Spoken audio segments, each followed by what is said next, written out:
नमस्कार दोस्तों। आप सभी को पता ही है कि किसी भी एग्ज़ाम में रीजनिंग का आगमन सबसे पहले होता है, यानी कि रीजनिंग आपके लिए बहुत महत्वपूर्ण है। रीजनिंग अगर आप कवर कर लेते हो तो आपका आधा पेपर तो ऐसे ही निपट जाता है ना? तो रीजनिंग का एक बहुत ही महत्वपूर्ण टॉपिक है एनालॉजी, जिसका आज हम कुछ एमसीक्यू देखेंगे। तो उसी तो पहला प्रश्न है आपके सामने, है ना? कुछ क्वेश्चन करेंगे आज हम रीजनिंग के एनालॉजी टॉपिक से। पहला क्वेश्चन है आपके सामने एनालॉजी का कि भाई पेट्रोल है जो गाड़ी से संबंधित है, तो बिजली किससे संबंधित होगी? यानी कि इसमें आपको संबंध ही बताना है ना? जैसे कि पेट्रोल का संबंध गाड़ी से हो गया, तो बिजली का संबंध किससे होगा?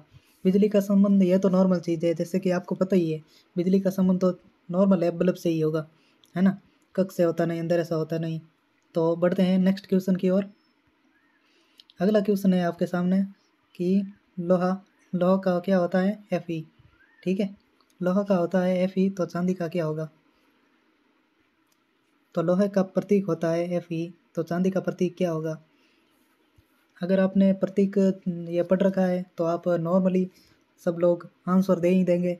अगर आपने नहीं पढ़ रखा है तो पढ़ना तो पड़ेगा आपको ये, है ना? क्योंकि एनालॉजी में सभी तरह के क्वेश्चन पूछे जाते हैं संबंध के बारे में। जैसे किसी देश की राजधानी भी पूछ सकता है ना? सब कुछ आपको मतलब याद करना है। तो इसमें आपका चांदी का हो जाएगा AG। जिसने पढ़ रखा था वो तो देखते ही आंसर दे देगा, है ना? जिसने नहीं पढ़ रखा वो कृपया करके सबसे पहले ये चीज़ें पढ़ना अति आवश्यक है, क्योंकि इनके बिना आप आगे बढ़ ही नहीं सकते, है ना? क्योंकि अगर आपको पता ही नहीं होगा कि FE ये क्या दे रखा है, प्रतीक चिन्ह है या फिर ऐसे ही दे रखा है, अगर आपको ये भी पता नहीं है तो आप कैसे निकाल पाएंगे, है ना?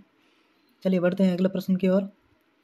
अगला प्रश्न है आपका कि भाई पक्षी का पंख, यानी पक्षी का संबंध पंख से, तो मछली का किससे हो जाएगा? यानी कि पक्षी पंख से उड़ता है, तो मछली का चलने का कुछ तो होगा, है ना? गलफड़ा तो होगा नहीं, सिर भी नहीं होगा, पैर भी नहीं होगा, तो पीछे क्या बचा? मीन पंख, यानी कि मछली के पंख जिससे वो तैरती है ना? बढ़ते हैं नेक्स्ट प्रश्न की ओर। अगला प्रश्न है आपके सामने क्वेश्चन नंबर 4। अब देखो, मैंने बोला था आपको कि इसमें कुछ भी पूछ लिया जाता है ना? राजधानी रिलेटेड या फिर कुछ भी साइंस वगैरह कुछ भी पूछ लिया जाता है। जैसे अब आपके सामने ये क्वेश्चन है कि चावल में कार्बोहाइड्रेट, यानी कि चावल में कार्बोहाइड्रेट तत्व होता है, तो अंकुरित, है ना? ये आपके सामने दे रखा है अंकुरित, यानी अंकुरित अनाज होता है, उसमें कौन सा तत्व होगा? तो अंकुरित अनाज में अगर आपने पढ़ा होगा तो आप इसका आंसर फटाक से दे देंगे, है ना? वीडियो पॉज करके आपको आंसर देना है। जल्दी बताइए कि अंकुरित अनाज में कौन सा पाया जाता है ना? अंकुरित अनाज में आपको पता ही है प्रोटीन ज़्यादा होता है ना? अंकुरित अनाज में प्रोटीन ज़्यादा होता है। देखते हैं अगला क्वेश्चन। होटल, ये तो भाई साहब आपको पता होना चाहिए, है ना? सर जी होटल तो हमने मेन्यू तो ये बहुत बार देख चुके हैं। सर जी होटल होटल से मेन्यू संबंधित है, ये तो हमको पता है सर जी, लेकिन पुस्तकालय का नहीं पता। पता तो होना चाहिए भाई साहब पुस्तकालय का, है ना? होटल का तो पता है, लेकिन पुस्तकालय का तो किताब हो जाएगा ना? पुस्तकालय में किताब ही मिलेगी। चलिए देखते हैं अगला प्रश्न क्वेश्चन नंबर 6 कि फल केला, तो स्तनधारी क्या होगा? फल केला एक फल है ना? यह तो आपको पता ही होगा, यह बताने की ज़रूरत है नहीं, है ना? सर जी ये तो हमको पता है, ठीक है। अब स्तनधारी क्या होगा? सांप? नहीं, ये तो होगा ही नहीं सर जी। गौरैया भी नहीं होगा, पशु भी नहीं होगा, तो पीछे क्या बचा? शेर। शेर अपना स्तनधारी प्राणी हो जाएगा, है ना? बढ़ते हैं नेक्स्ट प्रश्न की ओर।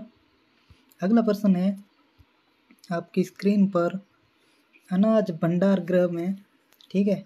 अनाज का हो गया भंडार गृह, तो जल का क्या होगा? जल्दी से आंसर दीजिए, जल का क्या हो जाएगा?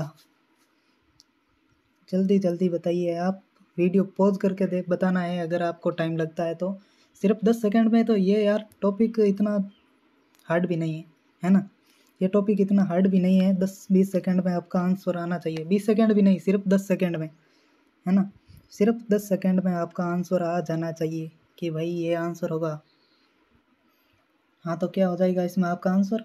इसमें आपका देखो, अनाज अनाज भंडार गृह में सुरक्षित रखा जाता है ना? अनाज को भंडार गृह में ही रखेंगे ना? तो जल जल कहाँ सुरक्षित रहेगा, कहाँ सुरक्षित रख सकते हैं उसको? तो जल तो आपको पता ही है, बांध बांध बना के उसको सुरक्षित रखा जाता है ना, बांध बना के उसको रोका जाता है। चलिए देखते हैं अगला प्रश्न, क्वेश्चन नंबर 8। इनक्यूबेटर नवजात शिशु, ठीक है, इनक्यूबेटर नवजात शिशु, यही संबंध किसके अंदर आपको दिख रहा है? यही संबंध इन चारों ऑप्शन में किस में आपको दिख रहा है ना? जल्दी बताइए ये किस में आपको दिख रहा है? 4 ऑप्शन दे रखे हैं आपके सामने, संग्रहालय दस्तावेज, या गोली बंदूक, ग्रीन हाउस पौधे, या फिर छत्ता मधुमक्खी। तो जल्दी बताइए इसका आंसर क्या हो जाएगा। 10 सेकंड का समय है आपके पास, सिर्फ 10 सेकंड।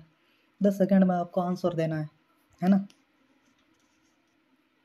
तो इसका आंसर क्या हो जाएगा कि भाई जिस प्रकार नवजात शिशु को देखभाल हेतु इनक्यूबेटर में रखते हैं, नवजात शिशु की देखभाल हेतु इनक्यूबेटर में रखते हैं, है ना, उसी प्रकार पौधों, जैसे कि आपके सामने दिख रहा है ये ग्रीन हाउस प्रभाव, है ना, ग्रीन हाउस आपने देख रखा होगा कि पौधों की देखभाल हेतु ग्रीन हाउस प्रभाव में रखते हैं, पौधों को, है ना, ग्रीन हाउस प्रभाव में रखते हैं ताकि उनको बराबर मात्रा में सब कुछ तत्व मिलते रहें। तो इसमें आपका सी ऑप्शन राइट आंसर हो जाएगा। बढ़ते हैं अगले प्रश्न की ओर, क्वेश्चन नंबर 9। क्वेश्चन नंबर 9 है आपके सामने, मकड़ी जाला, है ना, मकड़ी जाला, मकड़ी क्या बनाती है? जाला, जाला ही बनाती है या कुछ और बनाती है? तो उसी प्रकार यह संबंध किसके अंदर देखने को मिलता है? जल्दी बताइए। ये तो आपको दिख ही रहा होगा, नॉर्मल चीज़ है कि कविता बनाता है ना, मकड़ी जाला बनाती है तो कवि कविता बनाता है ना, अध्यापक तो छात्र तो बनाता है नहीं, ऐसा तो हो नहीं सकता, है ना, तो कवि कविता बनाता है। ठीक है, ठीक है सर जी, नेक्स्ट क्वेश्चन बताओ। चलिए नेक्स्ट क्वेश्चन ये रहा आपके सामने, क्वेश्चन नंबर 10 एंड आज का लास्ट क्वेश्चन।